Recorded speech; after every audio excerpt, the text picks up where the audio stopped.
Hi, we're back here on Refit My Ride with Oak Cliff Par 40 Blue.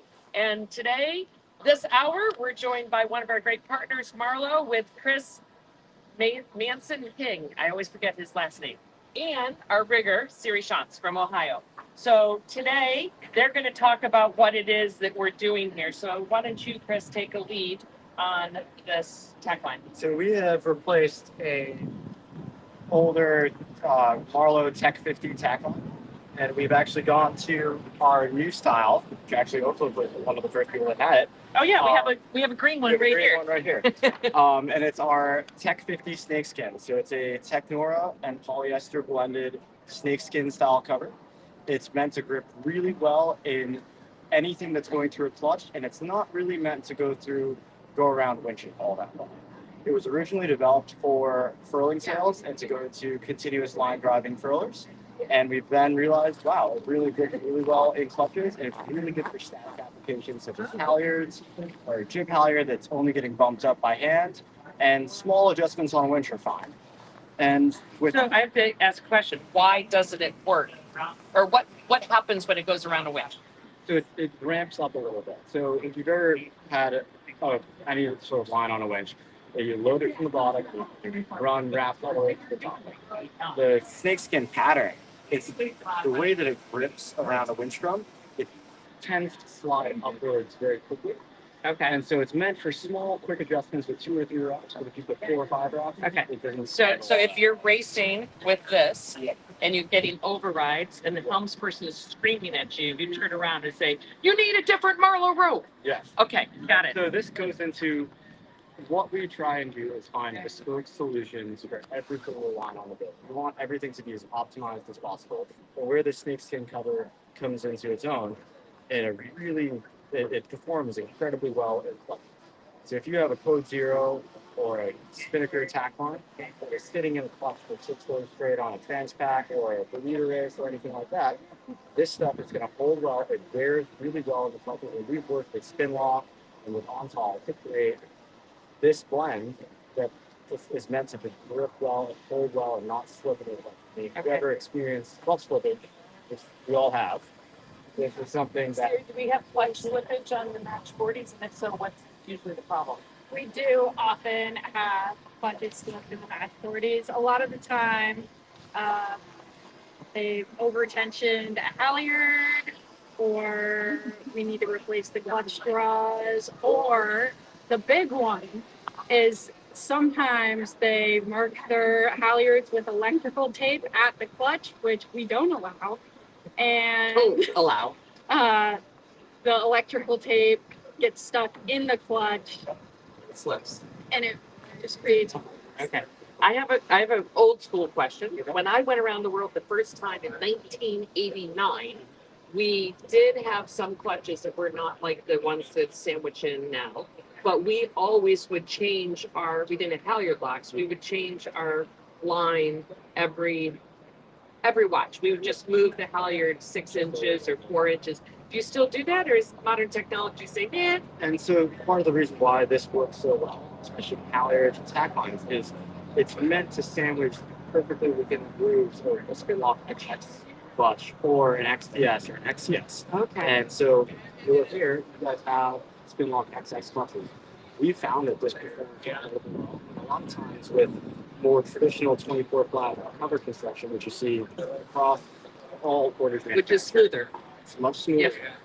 You often have to put 4-bung slings to make the diameter bigger at the clutch, especially at the full voice mark for the halyard. But what that does, it creates excess tension on the cover braid, and what ends up happening is you end up with the same problems that you see. Okay. You see cover splits. How easy is it to put a bump in? It's not the quickest thing. And then an old halyard?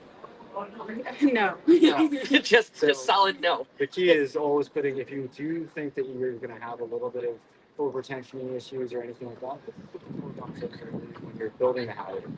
The other nice thing about the snakeskin style, even with that older snakeskin, you can actually put 4-bump in this quite easily compared to even when it's older, just because of the way that it is. It's a little bit shallower of a pitch angle, and it makes it a lot easier. So I'm gonna bring it a little less technical for our people that are watching.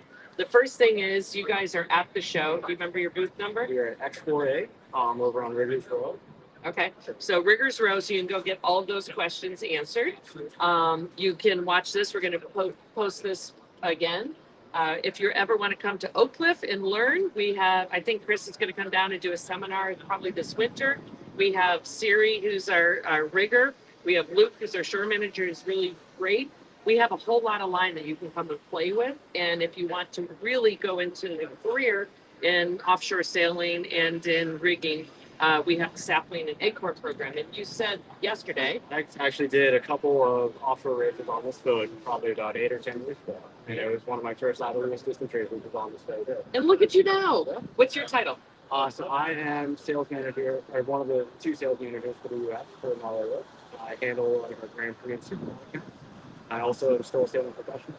Nice. Siri, do you have any questions for Chris? Any challenges that you've had or things that are like, yeah, that's not so easy? So if we're with the tack line, putting kite or throw up, we need to be super sure that the tack is staying down. So we leave it around a pitch. It's always been my kind of just standard percent. Especially with the throw and the type of downwind sails or energy sails. It's always good practice. Also, if you're doing long down, just like working clutching. Leave it on the way, working clutching. That'll relieve a little bit of stress on the cover. But the nice thing is, when we go into this further optimization, as you guys are doing with refit and ride and on the bigger boats, if we get the right materials with the right products with the right hardware, everything should work perfectly once it's done right. That's one of the things I'm kind of most excited about from the technology standpoint is we're seeing like you guys working with Harkin on all of the suppliers are working together. And part of what we're trying to do here at Refit My Ride is inspire other groups around the country to take boats that maybe weren't the sexiest and weren't the fastest and there's 3 sitting in somebody's backyard, bring them all together. And then you can have your Marvo lines. And then we just got off the camera with All Grip and they have a myriad of colors. So if you're a club, like an Annapolis Yacht Club, and you have a whole fleet. One thing I know is the reason we have Oak Cliff Far Pretty Blue, Far Pretty Red, Far Pretty Black. We have the sails the same colors of the boat name. We have the Tylaska, which is coming up, so that you can't go, no, that's mine. Ethan, our training director, was king at all of a sudden having the fastest sails on his Far 40 when they were all white. You stop that. Now the blue spinnakers are on blue. Yeah. And we can do, and the nice thing about our products is every single material that we use in covers and cores, we try and make sure that there's a multitude of options. If you like purple, if you like blue, if you like pink, if you like orange. Oh God. She painted the garbage can in rigging pink and blue. So don't tell Siri that. And you guys actually have a lot of our armor code that we use. Yep. And that it's really nice. It's a color urethane basically. What it does is you can mark everything. If it's a green halyard, you want the tip to be green, you can make it green. If you wanted a green and a pink halyard, you can make it green and orange. Whatever combination you want for the theme of your boat, we paint everything on this boat blue. Okay. Really wanted to. Don't challenge us. All right. So thank you so much for being here. Again, we're here every hour on the hour, and from 4 to 5 every day. We have the Oak Cliff Lounge open. You have to bring your own alcohol. We just have regatta craft mixers, but we're going to do some freeze-dried food tasting, some peanut butter pretzels, all the things that you eat on an offshore boat, and just hang out and we can talk more.